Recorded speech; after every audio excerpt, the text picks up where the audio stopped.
I believe we're going to have a very fruitful and reaching conversation today.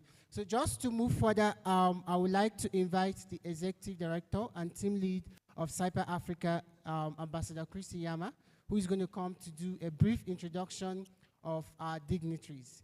So Ambassador Chris Iyama. I'll give you a round of organization. We're committed to making democracy work and getting the atmosphere where people sit down together to have conversation on issues that directly and remotely affect people. And so the thought of this national engagement today is to really have the view of citizens from across board. In this hall, we have people from Kaduna, from Katsina, from Owerri, participants from Delta, from, several parts of the country. And I'm told the president of the John National Youth Council all the way came from Bayelsa yesterday. Please, is he around now? Huh? Okay. So I want to specially welcome each and every one of us to this important engagement, and we're going to be having a swell time today. With us, we have Professor Nnamdi Aduba. Please, let's welcome Prof.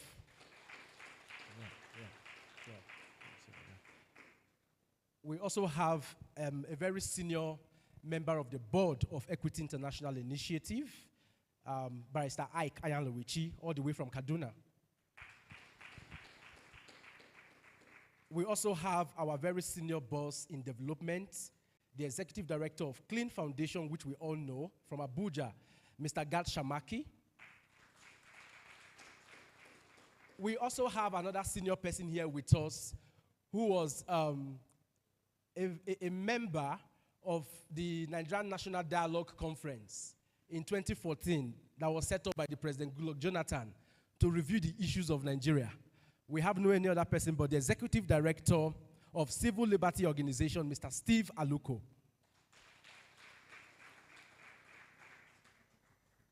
From the gender perspective, we have our dear sister and mother from ISIN, Hajia Fatima. You're welcome, ma'am. Later on, we'll be introducing other guests, and then we have a lot of participants joining us online from across the country. And then maybe with time, we're going to take some other presentations that we'll be taking from online later today. And I want to tell us that this engagement is not going to pass maybe 1:30 or 2.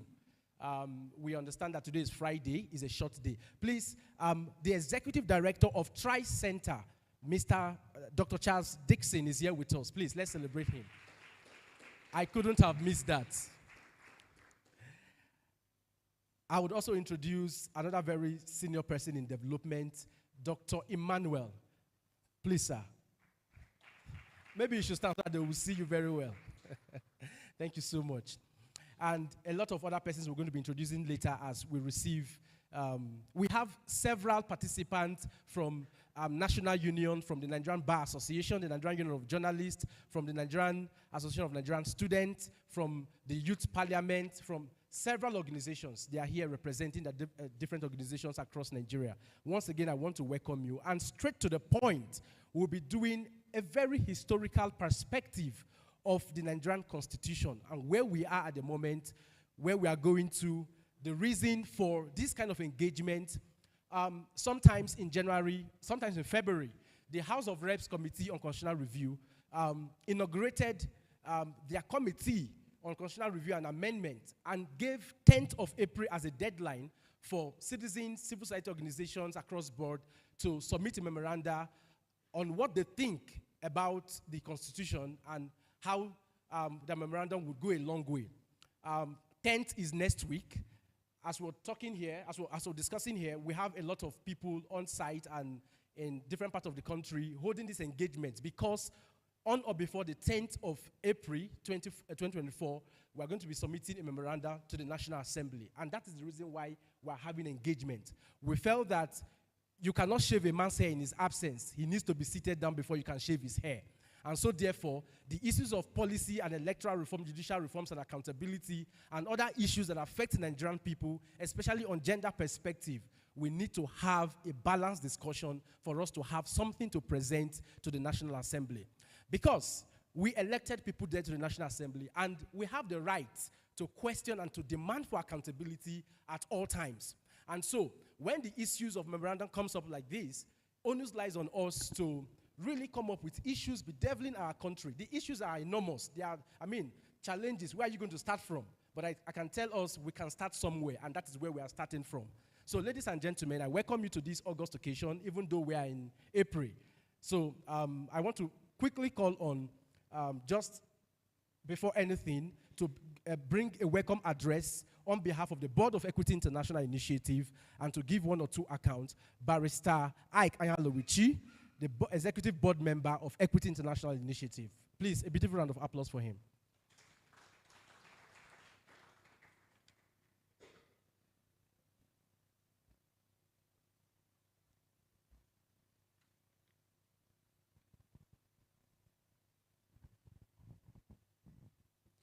Once again, I want to appreciate everyone that's here today, and also thank you, particularly Prof. and the other special persons and everyone who is here this morning.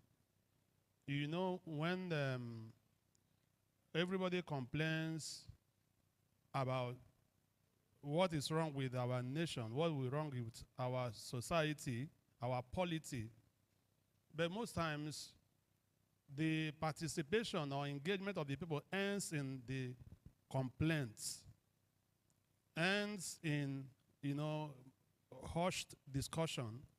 No practical steps are taken. And most times, even when opportunity, like the opportunity of this constitutional reform of the 10th National Assembly came up, because, of course, the 9th Assembly also had a constitutional reform project.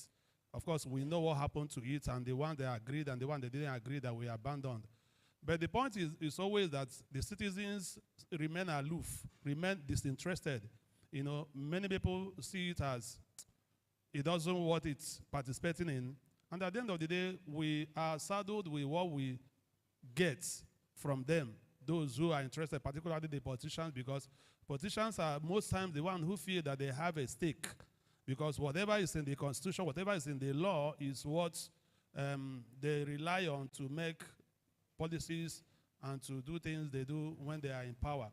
But this time around, Equity International, like always, has decided that, okay, since there's a window for us, to participate, Tajuddin Abbas, the Speaker of the National Assembly, when inaugurating the Constitutional Review Committee, said this time around they want to harness the views, the opinions, the suggestions of all citizens, both online and both in the social media and as well as through regular media and through formal processes.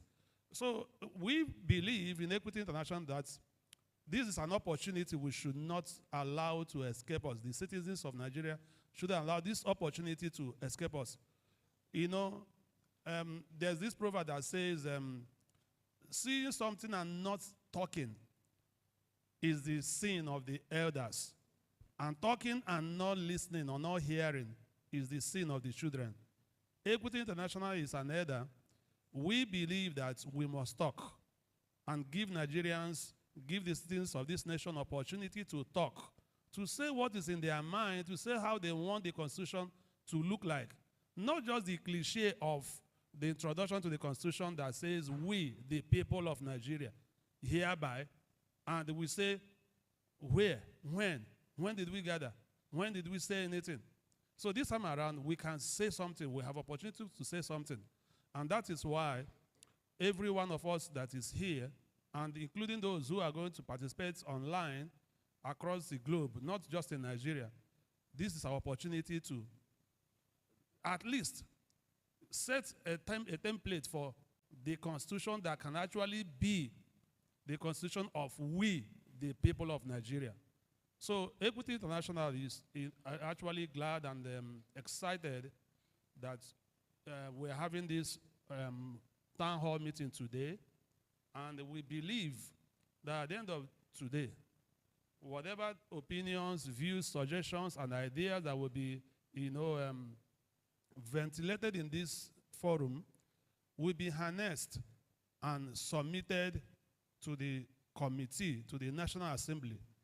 At least that way we would have, most of us, or all of us here would have done our bits to ensuring that we have a truly nationalistic and a progress-minded constitution that we desire for the development of our nation. So once again, I thank you, and I'm looking forward to a very robust engagement this morning that will produce a report that will stand the test of time. Once again, I welcome everyone and extend the felicitations of Equity International Initiative, a major civil society advocacy group in Nigeria, to everyone that is here. Thank you very much. You're welcome.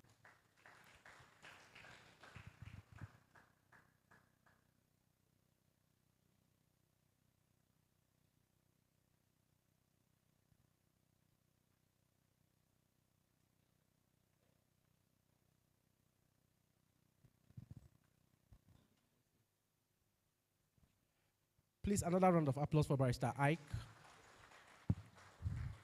Still on the goodwill message, can we invite Hajia Fatima from Islamic Council Initiative of Nigeria to present her goodwill message? Please, let's celebrate Hajia.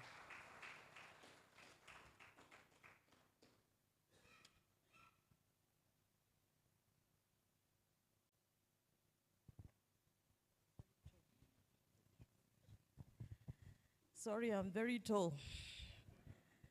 I want to thank the organizers, CYPA Africa, for putting together this very important town hall meeting. The constitutional review has been very an aching topic within the Nigerian people. And for some of us in the civil society, we're very excited to be here, to be able to discuss, and not only discuss, but I think to reflect and come together to say it's no more time to sit on the fence. The constitutional review has had a lot of hiccups. From 2018, it has been reviewed almost 5 times, and then in 2023, about 16 times by most constitutional review committees. We thank God for the Electoral Act. Though it has a lot of hiccups, we were all witnesses as observers during the 2023 elections. There were a lot of complaints, there were a lot of issues that were not tackled. But I'm very happy to say that the 10th Assembly has done a lot, and a lot seems to be done.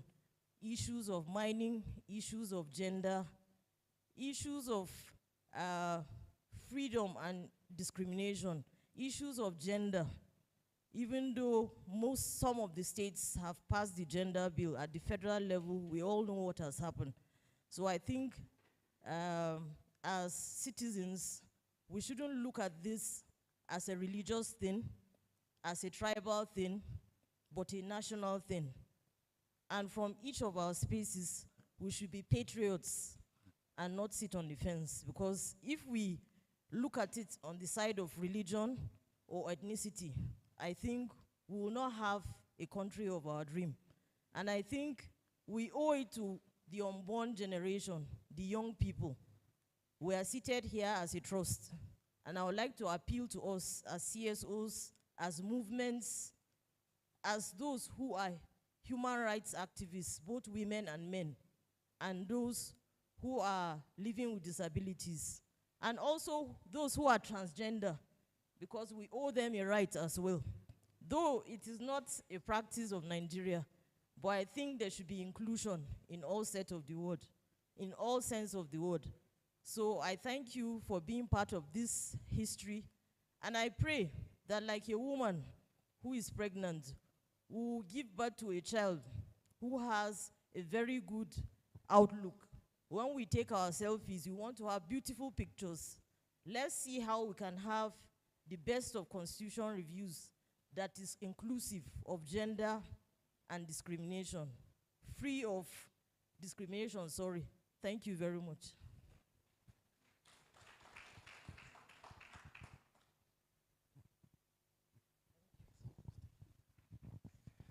Please, you can do better for Hajia.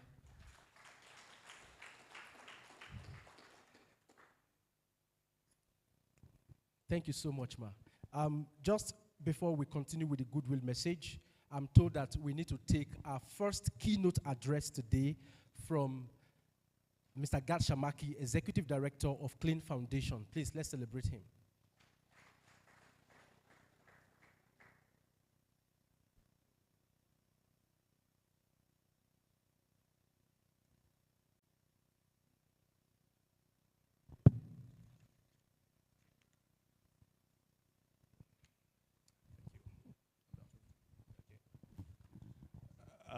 Good morning, ladies and gentlemen.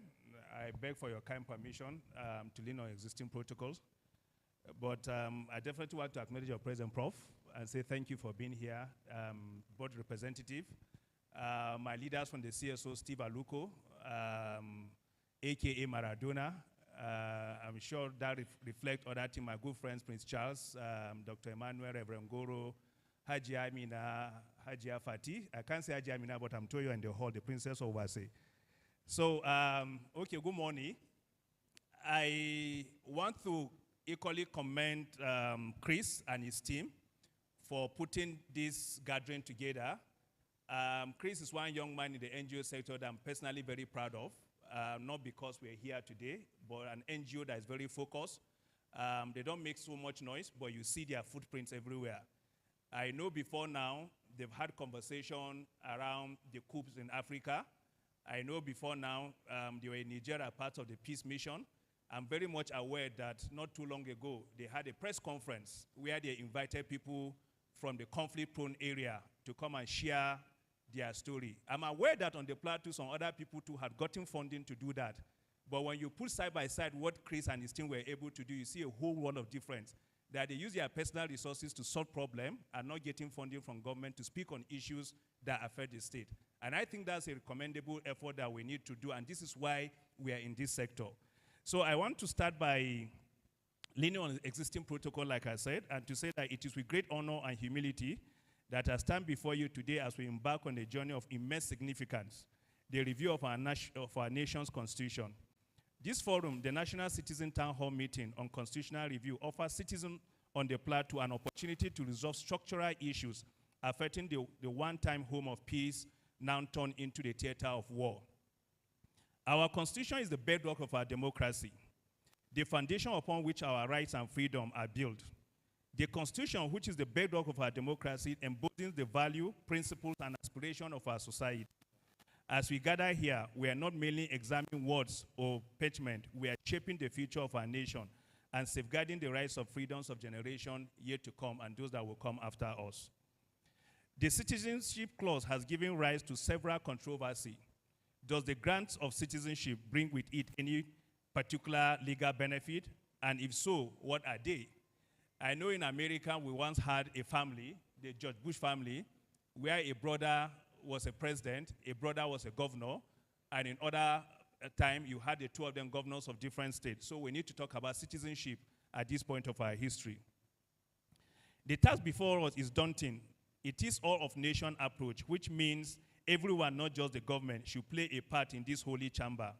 It is central to nation building, and it offers a necessary counterweight to the all of government approach.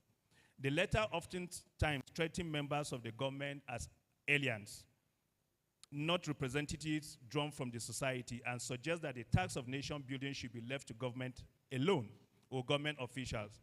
As we are seeing from countries that were able to achieve a remarkable turnaround in their future, this is not the case at all. Constitutional review process require a collective effort. And therefore, comrades and friends, I'm sure that all of us gathered here attach so much value. That's why we're here this morning. And this constitutional process is not a process we leave for government alone. Like I argue, whether you're in the National Assembly, or you're seated here, or you're in your village somewhere, when the prices of Gari changes, it affects you. When insecurity comes, it affects you. When good governance comes, it affects you. And therefore, that era when we say we are indifferent to issue of governance is no longer acceptable. And we cannot allow a few persons that have turned politics into a profession to decide our destiny as a people. And therefore, we all have a role as a people to insist that this constitutional process should reflect our collective aspiration, that we're able to ensure whether you're a man or a woman, whether you have a special need, whether you're fat or tall, whether you're Biromo Anaguta, whether you're from Benue or from Taraba, wherever you are as a citizen of this country, the Constitution should protect you and should factor you into our daily, everyday activities. Yet, yes, each new assembly embarks on constitutional amendment, but the major reform that will finally address many of the concerns that Nigeria have regarding how our nation works are often ignored. I think Hajia Fatima made sure that we've gone through this process severally, but we hope that this one will give us opportunity to address those issues that affect you and I.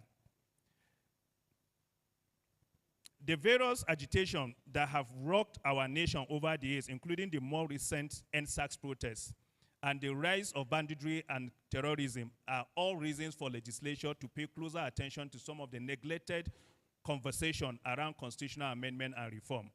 These conversations have become like the elephant in the room. Everyone knows it is there, but no one wants to acknowledge it. But the thing about the elephant is that it cannot be ignored for too long. They will move, and when they move, they will be forced to confront them. The government is talking about state police. I strongly support state police.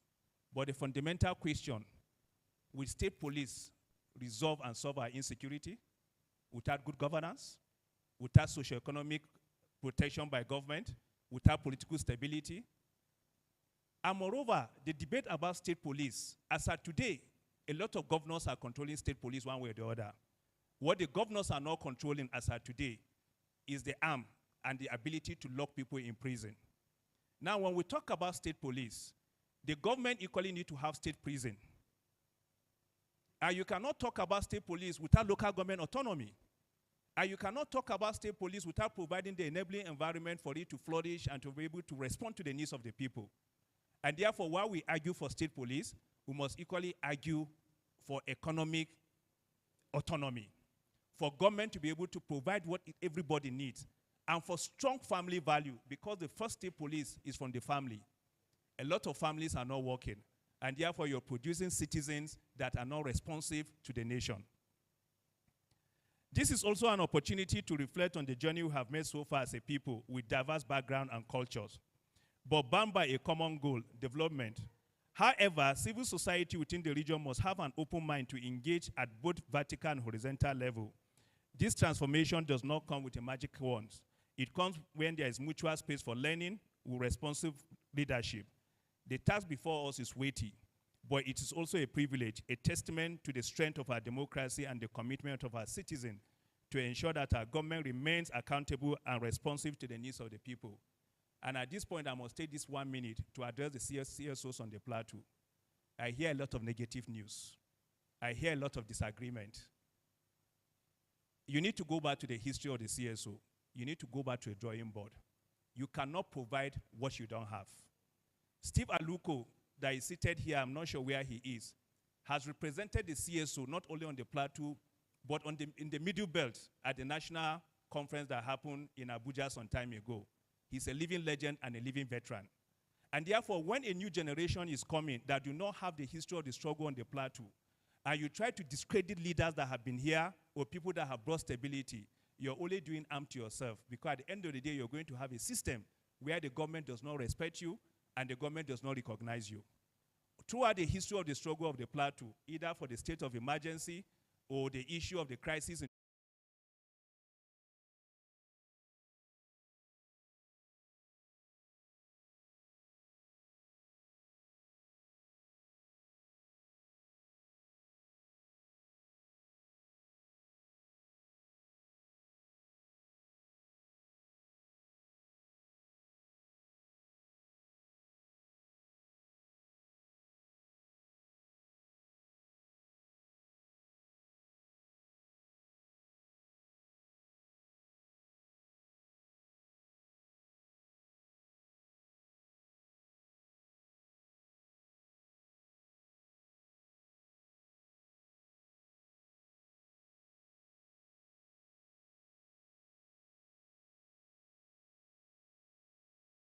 made so far as a people. And as we delve into this process, let us be guided by the spirit of unity and cooperation. We may come from different backgrounds, hold diverse beliefs, and prioritize different values, but let us remember that we are all bound together by the common citizenship and our shared desire for a better, more just society. As we discuss potential changes to our constitution, it is crucial that we approach these tasks with diligence, care, and a deep sense of responsibility. We must remember that any amendment made to the constitution will have far-reaching implications for generations to come. I therefore urge everyone in this room to set aside any sentiment and approach this text with a sense of patriotism. And my argument every time is when we're discussing this kind of thing, take yourself out of the calculation. Think about 15 years from now, the action we're taking, how will it affect future generations? I'm sure when Prof have opportunity to talk, and those that are far older than us, in this the same country, while people are schooling, there are jobs waiting for them. In this the same country, we had parents going to school and they had cleaners washing their rooms and washing their clothes for them. In this the same country, people were fed by government in higher institutions. In this the same country, government were giving cars to people. Are we growing or are we decaying? And these are questions we need to ask ourselves. How can it be that 10 years ago, 20 years ago, life is better, and then moving forward, life is getting worse? In this very country now, we don't even have value for human lives. People are interested. The person that has been killed, is it my family member? Is it from my ethnic group? Is it from my religion? Once it's not, people move on with their life. And so where is our humanity? And we don't hold anybody accountable. And this is why I will keep telling the CSO, be careful the narrative you send out there. Because the only person that have the voice to be able to make a difference are those of us that are non-state actors, that were able to speak to power and were able to make power to account to us. And so when we become what we are not supposed to be, we lose that singular honor and privilege that we've enjoyed over the years. And I hope that we'll be able to address all of those things.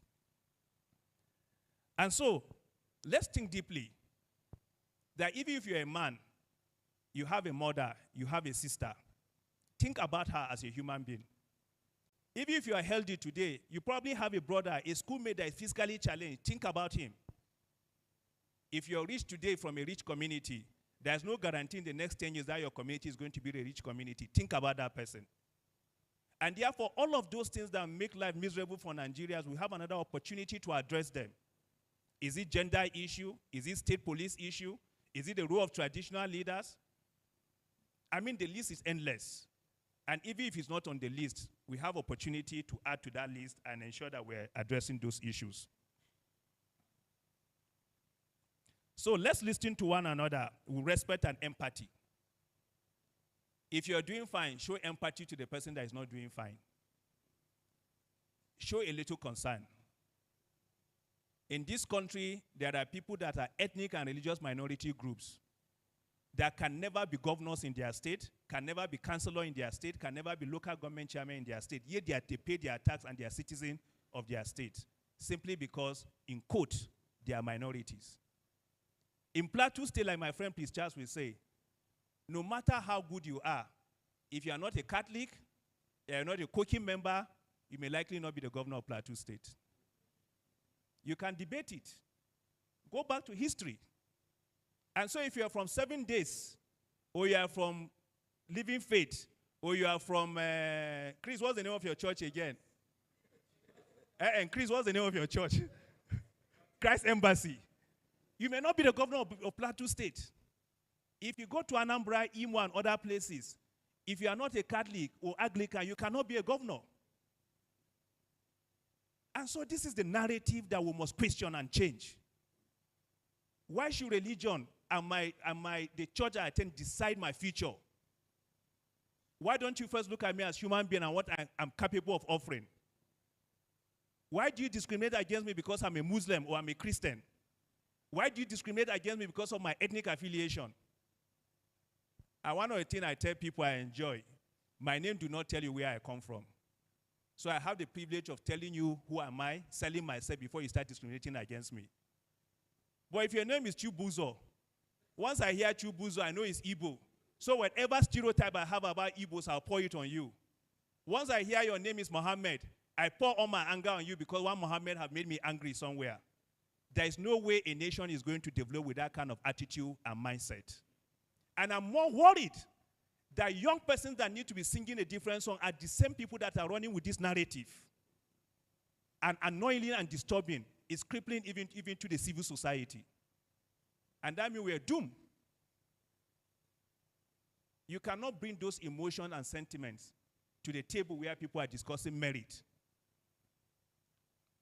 And so as we have opportunity to discuss this constitutional review, we must come with an open mind that an injury to one is an injury to all. That even when you are happy, you are able to speak on behalf of those that are hurting. And we must create space for women to be part of decision-making process on our table. I'm happy to see my elder statesman, Dara, of the global president of Bureau Nation. And I say, if he's having a meeting in his cabinet, how many women are seated here and what do they debate and how do they protect women? Because most often in our society, women have no voice. In our society, people think that young persons have no voice. Yet, in Senegal, we have a young man that just clocked 40 what? 44 as the president of Senegal. At the age of 35, a lot of young men do not even know their left and right. Is that how we're going to build a nation? When ASU is perpetually on strike because government is not responsive to them? Is that how we're going to build a system that is working when our doctors are every day leaving the shore of the country? Is that how we're going to build a country when there, as I speak to you now, there are ungoverned spaces where bandits, Boko Haram, and other people have become governments and authority there? Is that how the country is going to develop? And I'm quick to add because I'm in Plateau State. When the crisis happened in Plateau and they were killing Biron people say it was a Biron problem. Gradually, it has become a Plateau problem and a national problem. If we had addressed those issues ab initio, it wouldn't have been a Biron problem, neither is it going to be a Magabu problem or a Bokos problem. And today, there's literally no part of the country that is safe. And as we move around the 36 states of the Federation, we have military present in virtually every state of the Federation. It's not the responsibility of the military to provide internal security. It's the role of the police. But how equipped are the Nigerian police to perform? And therefore, the issues are enormous.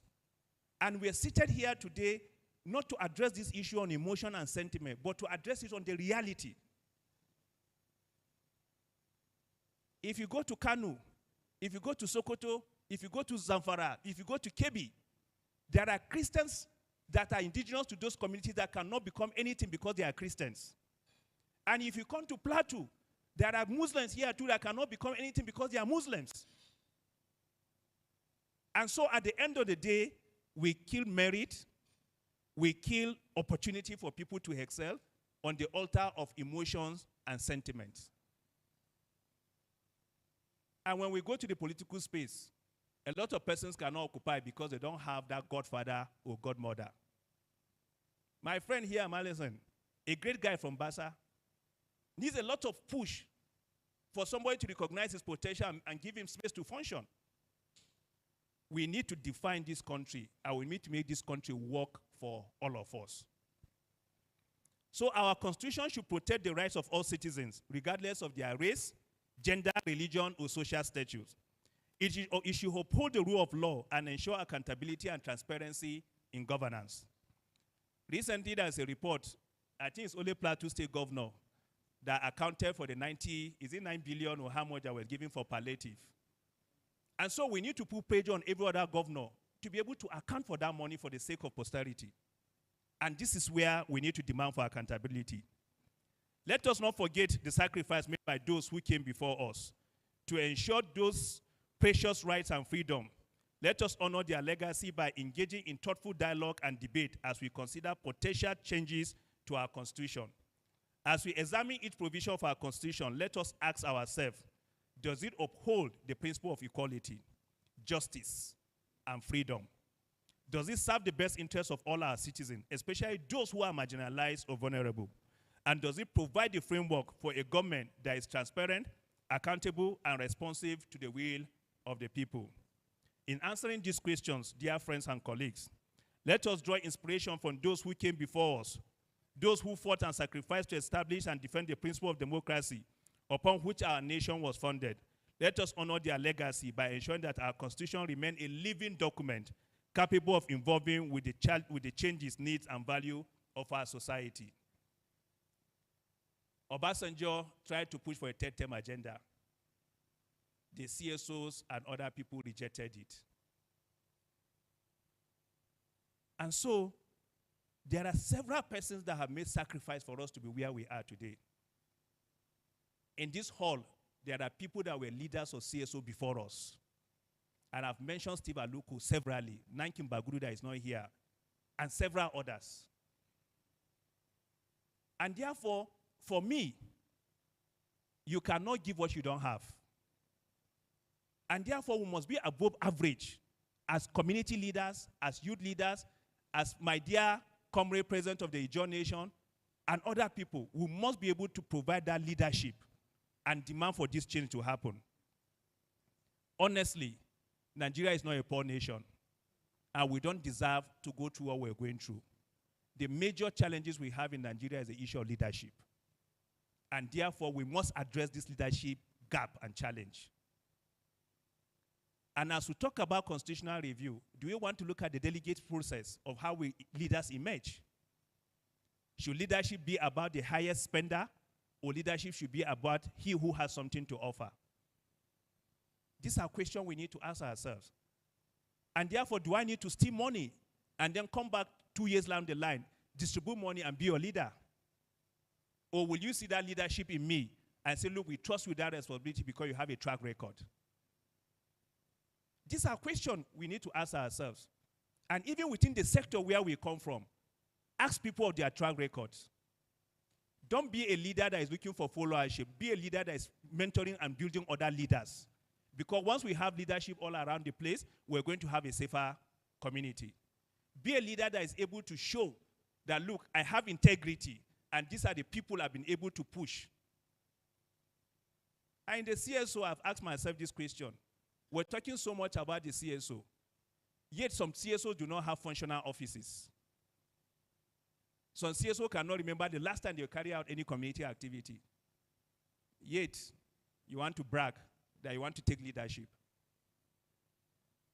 And so we're going to address this thing as hard as it is. And we're going to have a platform to be able to talk to ourselves. You know, one of the reasons why we survive over the years is that we are barracks. Soldier come and soldier go. The most dangerous thing that will happen is somebody that will sell the barrack. Fear that person. Sell yourself, but don't sell the institution. That will be a dangerous thing to happen. And that is the attempt I see some people are trying to do. And this is why every government that comes on board want to deal with us and want to work with us because we have something to offer. Let's not become beggars, and let's not lose our voice. Because the only thing that will give us a promised land is that voice that we have. As we embark on this journey of constitutional review, let us do with courage, with humility, and with profound sense of duty to the generation that will come after us. Together, let us reframe our commitment to the ideas of democracy and justice, and let us build a future that is worthy of the sacrifice of those who came before us. And I say again, that we can make this country and this world a better place if we're able to address those issues that affect us every day. If we're able to solve the problem that reflects the aspiration and pain of every other person. That if we're able to take ourselves out of the issues and look at the issues from a different perspective, beyond those emotions and sentiment, and we're able to address the issue holistically, let's be each other's brothers keepers. Let's be each other's friends. Let's be each other's colleague. Let humanity be our watchword, and let humanity be that voice that we want to speak with. If you cut our flesh, we all have the same blood. If you look at us, we're all the same. Let the white people not deceive us that they are superior than us, and then later we now realize that they are more human than all of us. Let it not be our story that Mongo Park discovered River Niger, that our mothers were biting in the river bed all of our lives.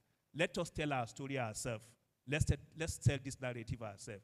Let's do this constitutional review in a way and manner that we're able to project that which reflects all of us. As young persons that are majority in this room, what story are you going to take back to your communities? Have you reached out to your people to ask them what their needs are? Have you started talking to your senators, to your House of Rep members, to House of Assembly members, to your councillors, to your local government chairmen, to say that, look, we have a problem. What is our problem? Remember, Nigeria is a big nation. The problem in the Southwest is different from the problem in the North Central, and is different from the problem in the Northwest. But as a Nigeria, I hope that this constitutional review will create additional state for the southern part of the country. It's very unfair and unjust that every region of the country have 6 states, and you tell my Igbo brothers and sisters to remain calm with 5 states. That is injustice. And so this justice we're talking about, let's reflect it in our everyday action and thoughts. Let's not be justice selectively. Let it not be justice when you're happy and injustice when you think another person is affected. And I wish us a fruitful deliberation, and I hope that we'll be able to interrogate this issue more, and we'll be able to provide that leadership that we also aspire and desire in this country. Thank you, and God bless us all.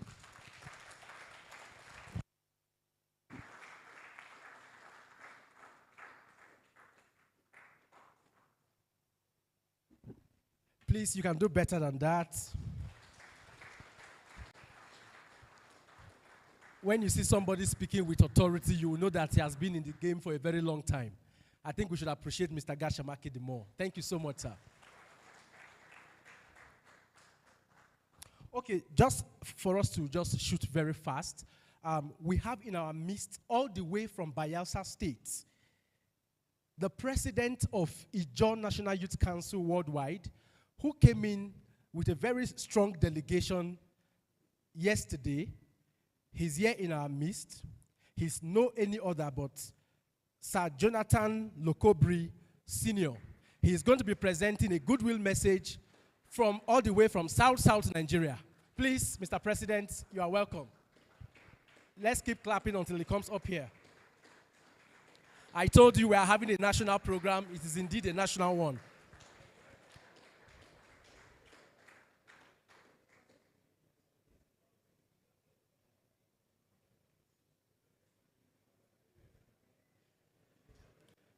I think you can do better.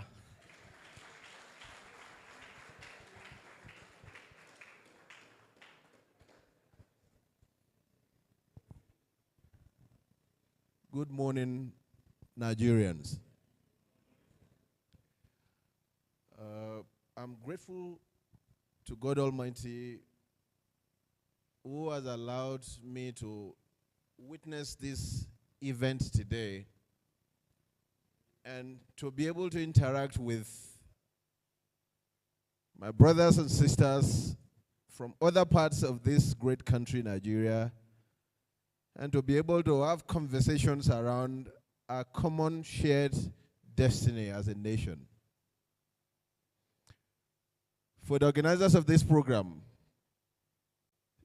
just know that you have laid a solid foundation for nation building so Nigeria can truly rise up to its full potential as the giant of Africa, not just in size and in population. Whilst carefully listening to the last presenter, he virtually touched every aspect of the concerns that every region, every ethnic group bears in this country.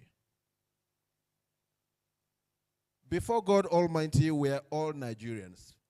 I'm not sure God is interested in our individual ethnicities.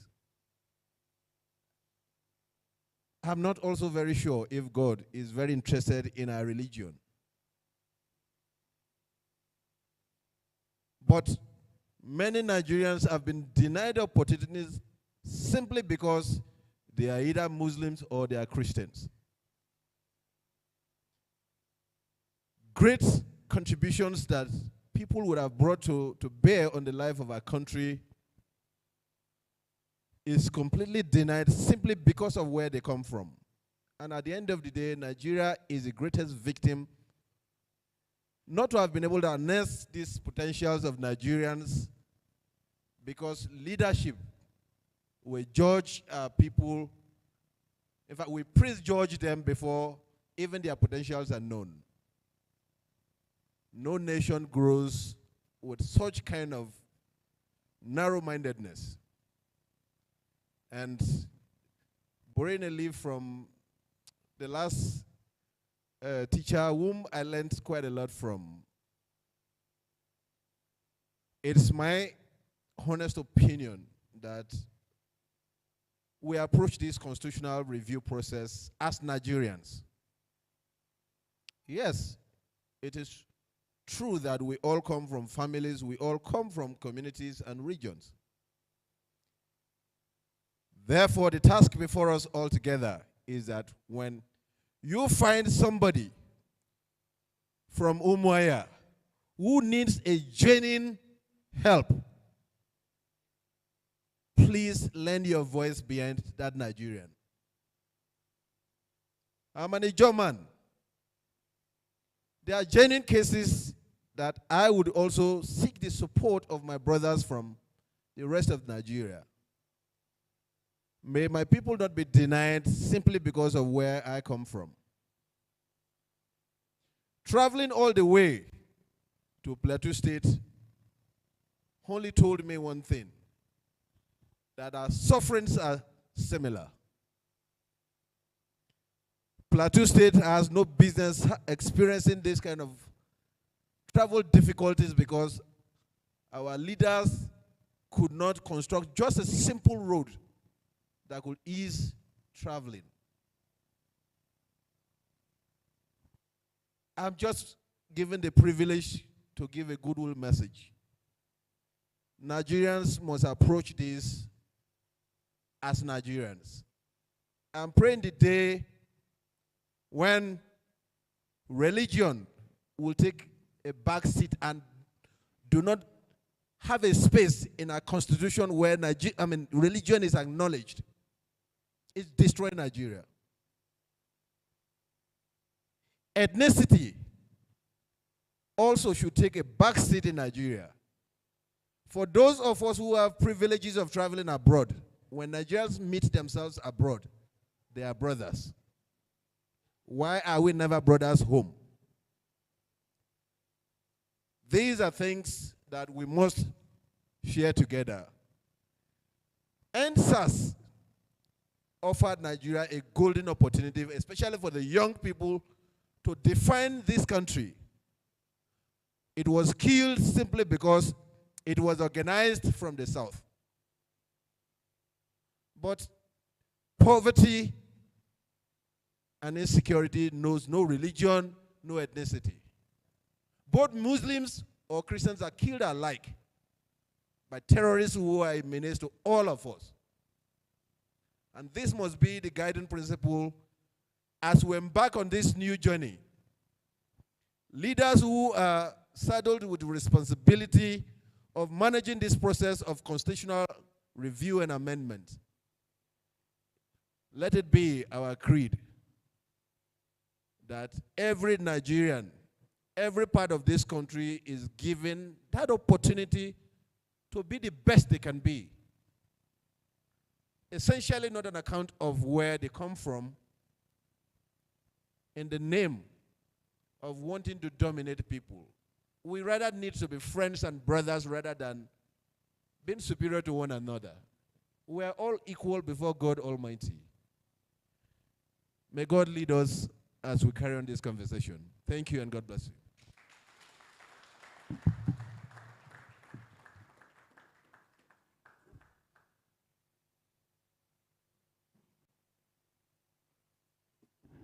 Please, let's appreciate him.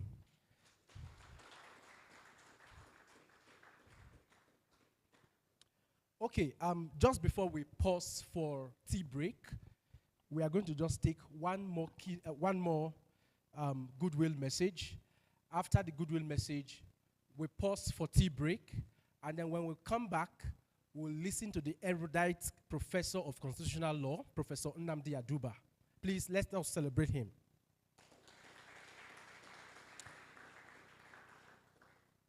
for the last goodwill message for this morning session, can we quickly put our hands together as we make invite Dr. Emmanuel. Thank you so much, sir.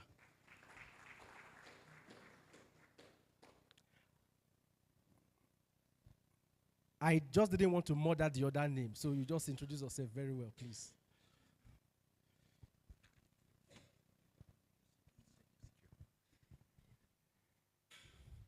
I think it is very difficult to speak when Ogaga Shamaki has spoken so passionately. But I'm very grateful, Ambassador Chris, for this opportunity. My goodwill message will be an appeal, and very briefly. Nigeria was colonized by Britain. How we transformed from the earlier constitutions that we use to the American style of constitution is what has continued to baffle me. But as we are gathered here today to make inputs into what will become a new operating manual or a document that will be called a new constitution for this country, I want to draw our attention to another kind of constitution without which this one cannot work, and that is the internal constitution. I see the wise ancestor is here. Don't say anything. The existential constitution, the living constitution, internally. That is the way we talk about this country, the way we talk about ourselves. In fact, first, the way we think about our country. The psychologists say actions follow thoughts. Is it not so? So many times what we see in Nigeria is based on our thoughts about Nigeria. The current constitution we have is not bad. It's a good document, but no matter how good it is, there are areas for improvement. But the reason why this document is not working well is because the internal constitution within us is not working well. So no matter how good we make this document, if we don't function well internally, that will just be a waste. It will not be meaningful. So I want to make a very passionate appeal to us. Please think positive. Think good about Nigeria. If you have been saying bad things about this country, I beg you henceforth to stop. There is no country that is better than our country, Nigeria. I guarantee you that. For those of you who have had opportunities to travel, even to those countries you consider as the best countries in the world, it's very, very unfortunate. There is no country that is better than this. The only challenge is we are not conducting ourselves in a manner that is expected of citizens of a great country like this. So I appeal to each one of us as we make inputs that we go into this document, let us reflect on our own lives henceforth and see how we can change the way we behave. I think God made some very, very important points here when he was addressing the CSO community. It is people that make the document work. It is not the document that make people work. I hope I'm making some point. So it is an appeal. We have a great opportunity before us today to be able to make some input. But what I'm saying is as we do that, let us reflect on our own lives so that together we can make our country better. I want to also appeal to you, promote Made in Nigeria. This is one of the ways that we can show we are good citizens. Please, wear Nigerian fabric. This is very, very important. And put away this Oibo suit. I'm not saying you should not wear it, but it is very, very important. Promote it at home, and when you have opportunity to travel out, promote it also. Thank you so much for this opportunity.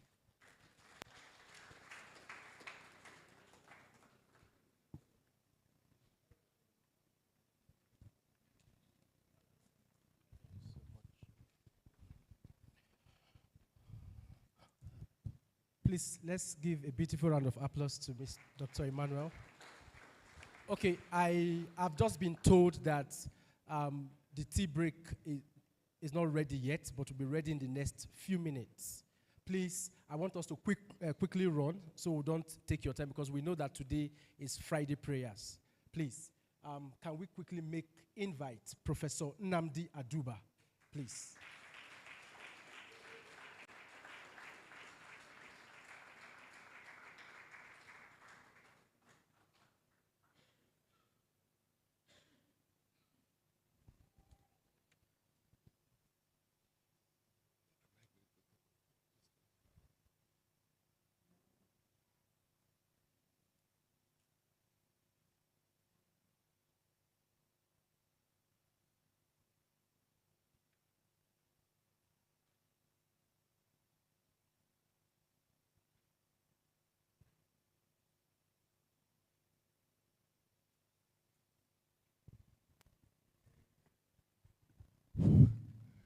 Good morning, everybody. You know, one of the problems I have with dealing with the young people is this, a surprise. If you imagine that the topic I'm supposed to be giving to today, I'm just being told what I should talk upon now. I had thought that the citizen participation, I would just come, listen. I actually didn't want to come because I wasn't feeling too well recently. Somehow, I've gotten a little bit better.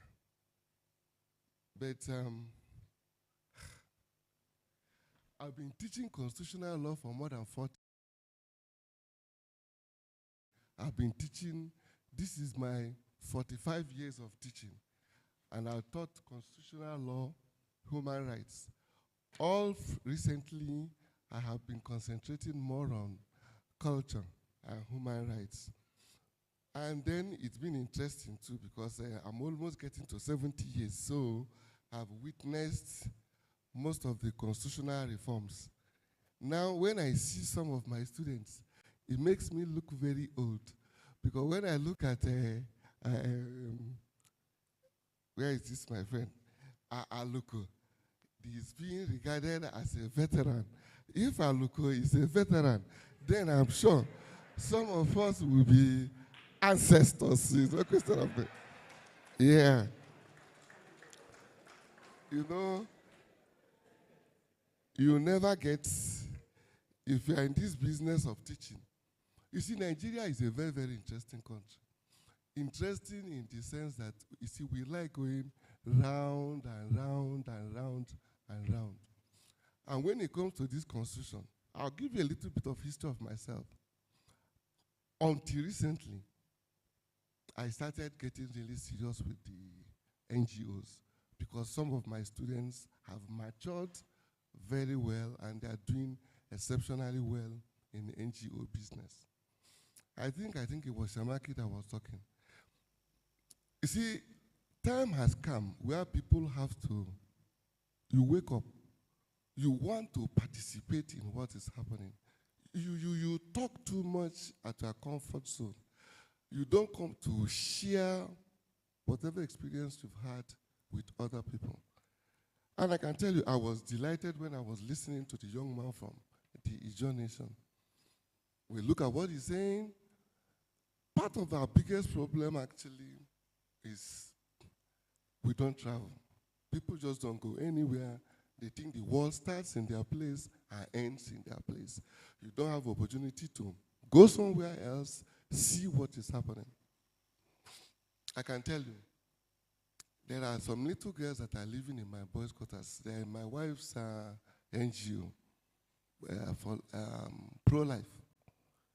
My wife encourages them to travel, and I also encourage them.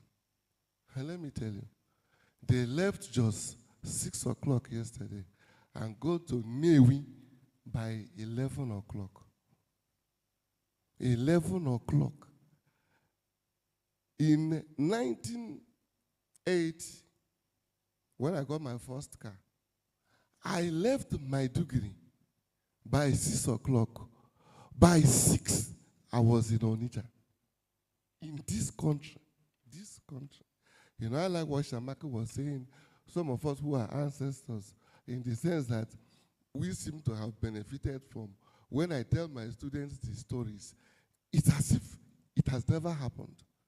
That a student will wake up in the morning, the clothes are washed, we take ice cream, we have tea, we have cake, we have sardine for breakfast. The food was so subsidized. We are eating with broken plates. On one occasion, the cook there wanted to be nasty and was asking one of the students, do you eat with this type of thing in your house? And people who felt insulted. How can you talk to an undergraduate like that? We are not going to eat. We marched to the Vice Chancellor's office. If you imagine, students could call Osito Sadebe to come and entertain us, Fela to come and entertain us. We paid for it. That is this country. And then you now get to a situation where, as at last week, 50% of the students of University of Jos could not do the exam because they couldn't pay the school fees. Now, when we resumed, almost after 1 month of resumption, we were having less than 20% of the students attending lectures. In fact, in my own class now, I'm just getting 60% of my students now coming for lectures. Now, when you imagine also that in this country, during the constitutional conference, students were invited to come and give a student touch. It was Okewo. I was in the university then. I was in university 75 to 78. I don't know how many of you were born then. But when people talk about constitutions, I have a pretty good idea about what they are talking about.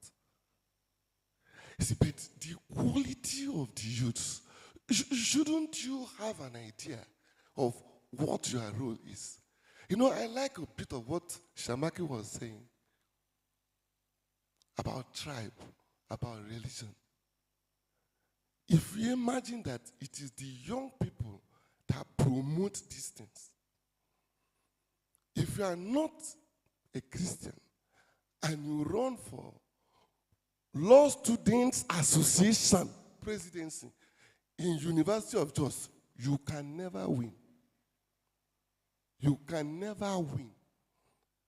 And those who are campaigning to make sure you don't win are fellow young people. Is that bad? Last time I went to my state, I'm from Anambra State. I've had the misfortune, if I may say so, of being an Igbo man who we don't stay in one place. We keep traveling all over the place and talking about marginalization and the rest of them. But I can tell you one thing. In my state, like Shamaki said, if you are not Catholic and you are not Anglican, you can never be the governor of that state, no matter who you are. In fact, in our platform recently, somebody was sharing some Muslims, Igbo Muslims, and somebody was saying, what is happening? What's happening?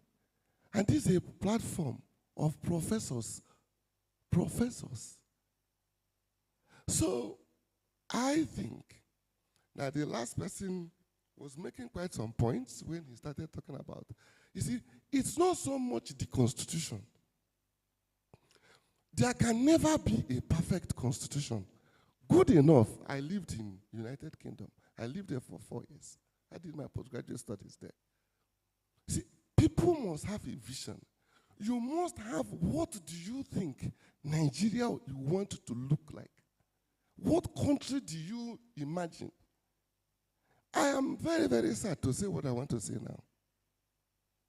Imagine the southwest of the country.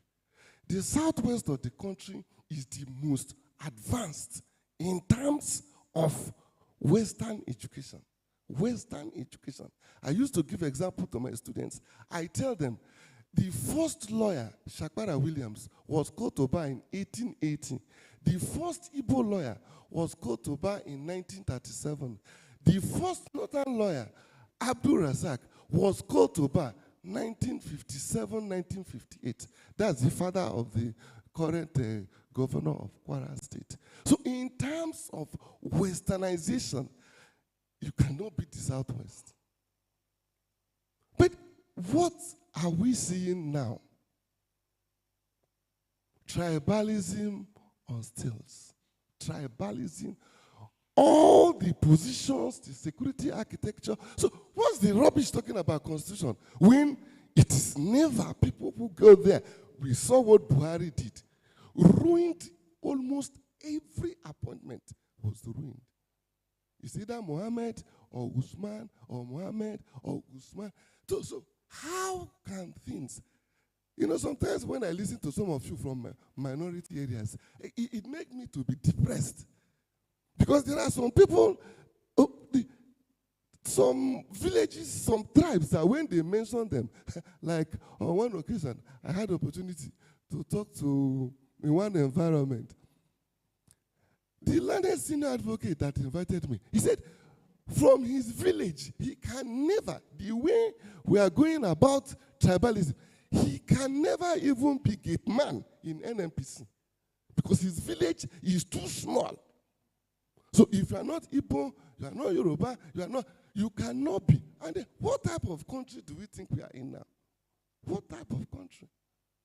You come to the university system, the same thing. I've been in the north. This is my 45 years.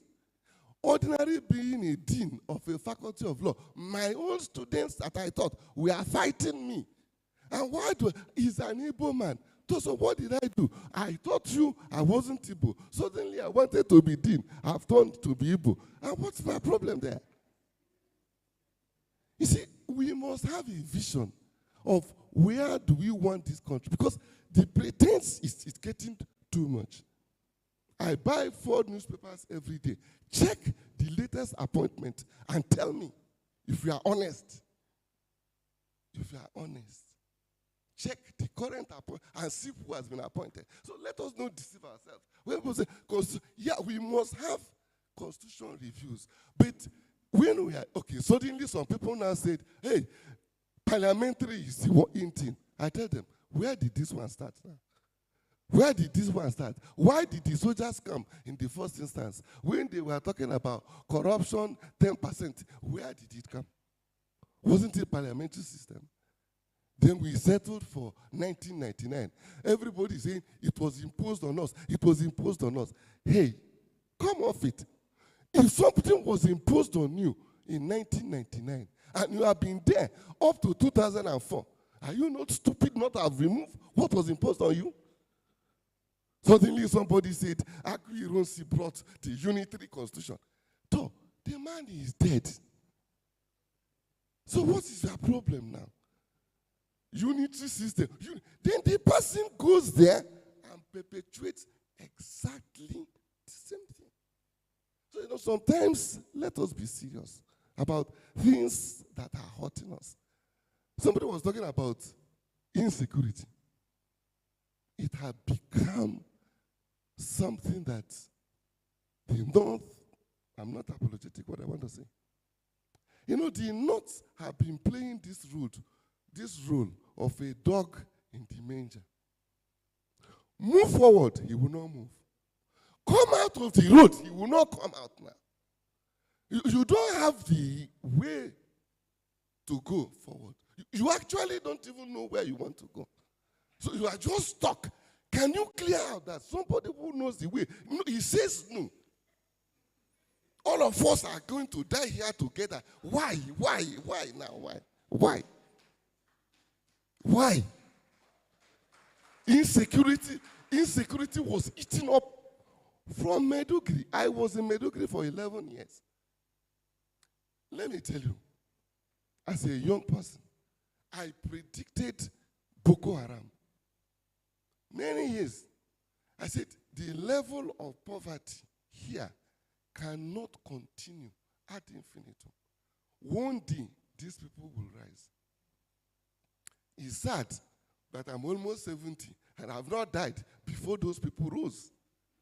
Yeah, because it's good to say things and think it will not happen. And that's the problem I've been having. Yeah, Maradona, the last time we met on radio station, I told you my brother Obi was going nowhere in the Supreme Court. He said, no, I don't even know. I said, okay. Oh. When it happened, I didn't talk again. No, I didn't talk again. Sometimes I get really prophetic when I say things. So we have our problem. Constitution is not a human being. There is no perfect constitution. Each time, there are peculiar, like now, insecurity is eating us everywhere. I'm happy my friend from the John Nation is here now. It's the oil problem. It's the bunkering that is going there. It's the militarization of the Niger Delta.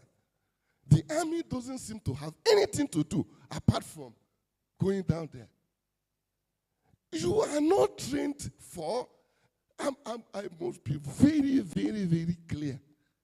I feel sad that soldiers could be killed the way they were killed there. But let me tell you, because I don't have much opportunities as I have now, you will also ask, what are they doing there? Look at the Constitution. What is the role of the military? What is the role of the police? The military has literally taken over all the roles of the police. And this is what they are not trained for. You cannot be going to a battle and see a lieutenant colonel and a major and a captain moving together. It doesn't happen. A captain moves with 1,000 troops. To now go and get a captain, a major, a lieutenant, all together. Suicide. In a war zone, suicide. Completely unacceptable. So when people are talking about this, somebody said, state police, listen. At the heart of security is knowledge. It's knowledge. Is trust. If I want to give you information, I must trust you. We are tribalists. We cannot give information to those we don't trust. So there is no rocket science. I lived in Britain. That they are so effective is because community. Before the white man came, asked me, did you have a policeman? No. Did you have a military? No. People were their own police, they were own military. Everybody was watching everybody. That's how community grew. There is no country in the world where you have centralized police force as we have. But it grew out of our history because we were colonized. And when we are colonized, the members of the security is meant to strike fear. So when you go to Niger Delta, what do you see? They struck fear to them. So how can I give you information? Raise your hand, march, and the rest. If you go to down south, see the humiliation people are there. And I have so many intelligent people in the army that I have so much respect for them. But they know what they are doing is not right.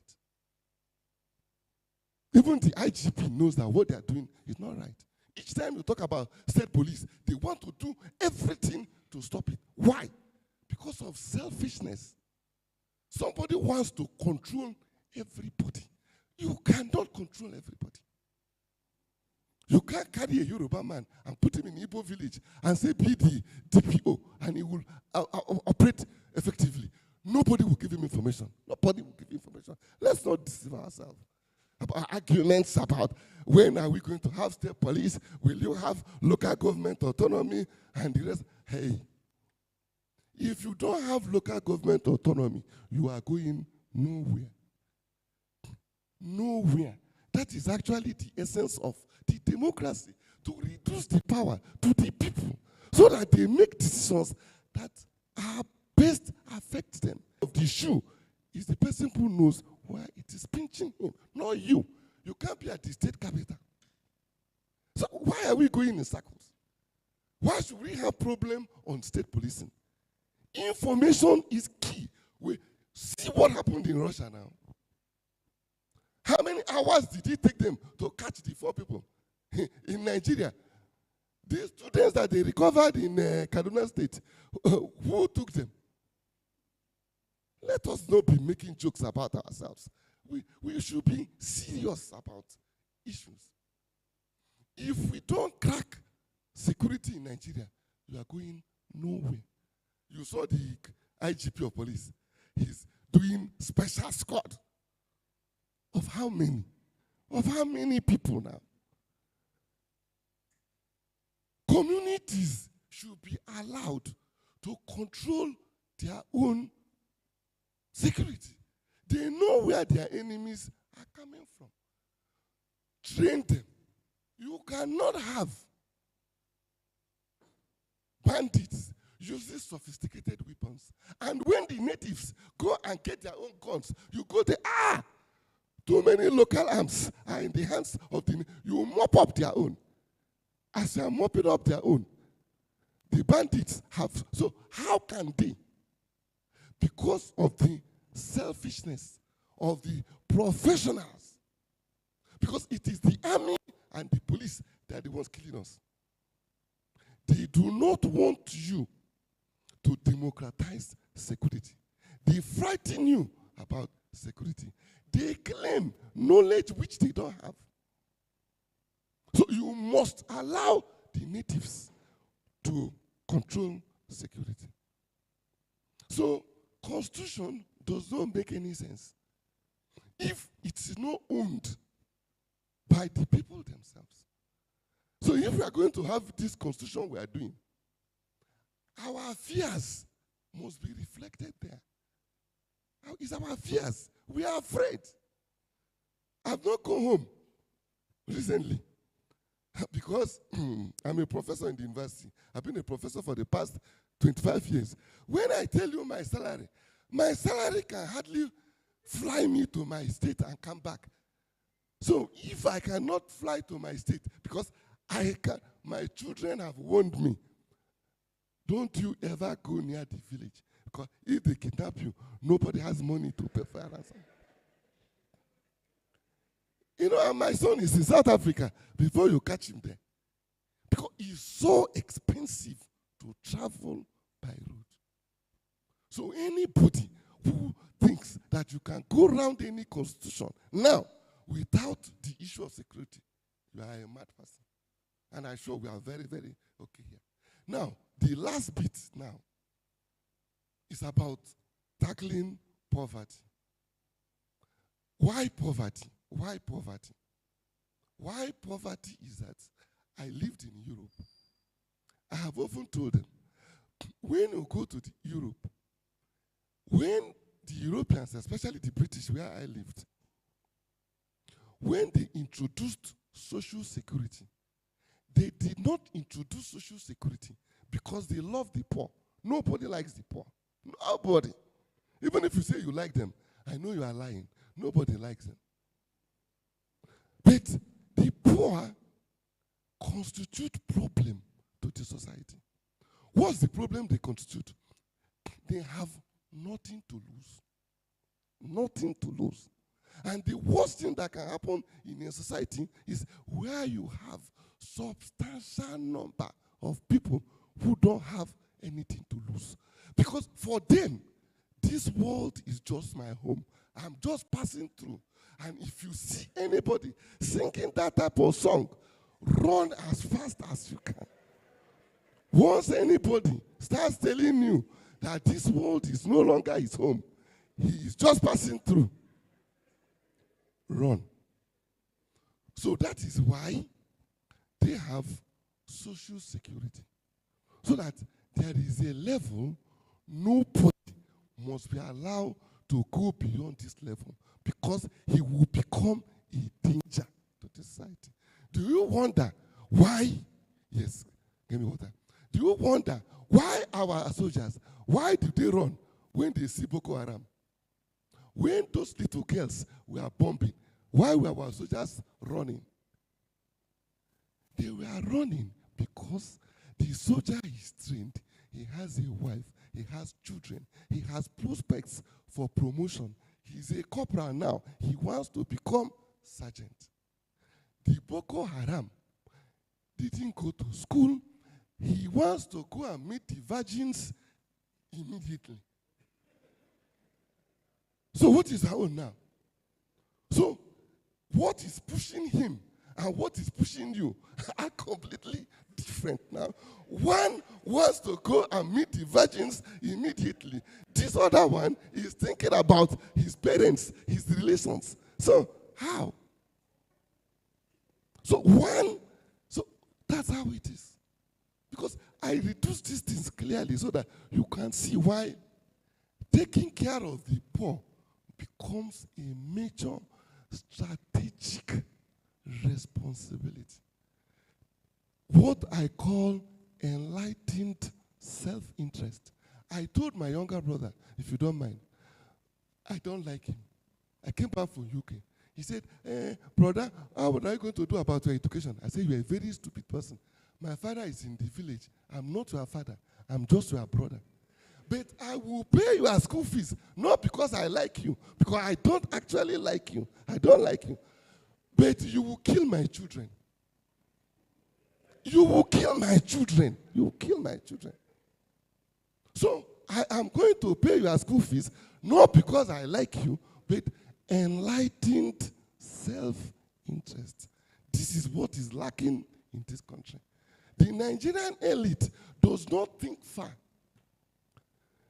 You think this poverty level will continue? You are joking. You are joking. No. If something serious is not done about the poverty, these palliatives, they are not going anywhere. And I can tell you, my greatest misfortune, actually, is that I live very close to poor people. So, once there is breakdown of law and order, yes, once there is breakdown of law and order, nobody knows where Tinubu is living. Nobody also knows where the minister, other ones are living. It is the nearest person who owns a car. And I'm always unfortunate, but I pray I will never get into that situation. Because during crisis, people are caught in the wrong place at the wrong time. A wrong person, because he had the misfortune, he dressed like an Hausa man, was killed in a Christian area. Before he could speak the Birom, they have beaten him to stupor. The same thing. If you're a Muslim and you go and dress like me, and then go to Angwarogo, and there is trouble, before you know it, you are dead. So let me round up. I know you are coming around. I don't teach, after teaching for many years, I have many ways of teaching without making people know where I'm going. But you will soon know where I'm going soon. Yes. Yeah. I'm rounding up. Rounding up in the sense that, listen, for constitutions, they are not human beings. Constitutions must be powered by the feelings of the people at any particular point in time. There is no ideal constitution in the whole world. Any constitution that is worth its salt must be constitution that has impact on the life of the people. And as we are now in Nigeria, we are at the critical junction that anybody who loves this country must know that the insecurity had gone somewhere. It must be solved, and solved immediately. Poverty issue must be sorted out immediately. If we don't sort it out, we may not have a country to live. Now, for the first time, I had somebody really talking about religion. I was really delighted when somebody was talking about religion. Because I can tell you, Nobody. I'm almost getting to 70 years. I don't know when I'm going to run an election. I won't even run for one. But I'm telling you, I think whether we like it or not, we just have to be.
That part of the Bible that says that we must be going on pilgrimage every year.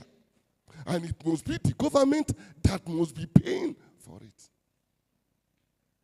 It's simply not fair. It is simply not fair.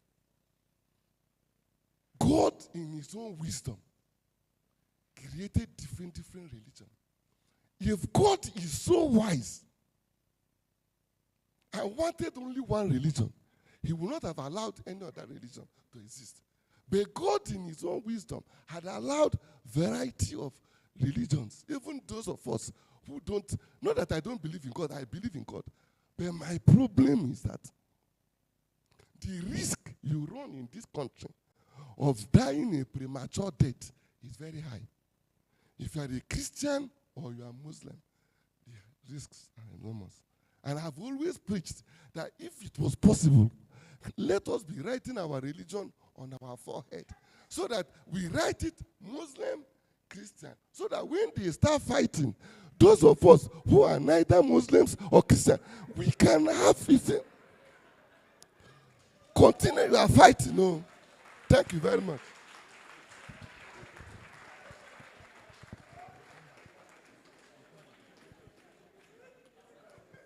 Please, a beautiful round of applause for Prof.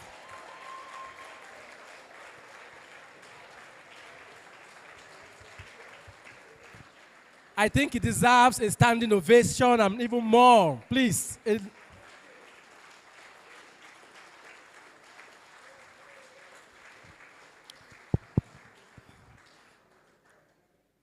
No time with Prof is ever boring. Prof, we thank you. Please, one house, thank you. Thank you. Thank you so much, Prof, for your beautiful presentation. Okay, please, can we have one house? Thank you, Prof. Thank you, sir. You'll come back again. Let me just quickly say this. We are breaking for tea break. We sent invitation to over 135 people. No, 125 people, and the 125 people confirmed their participation.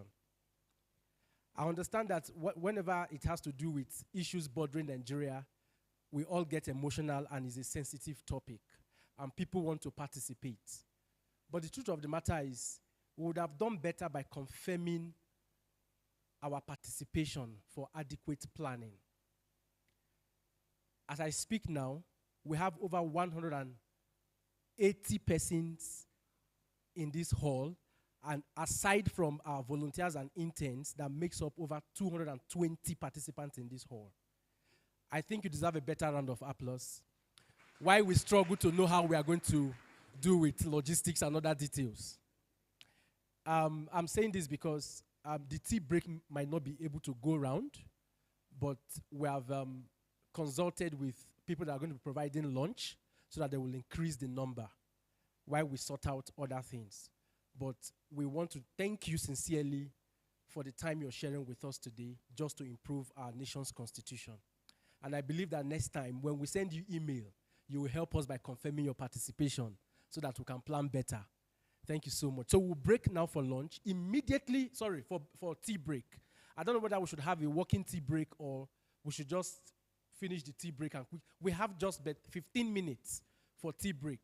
When we are done, we'll come back.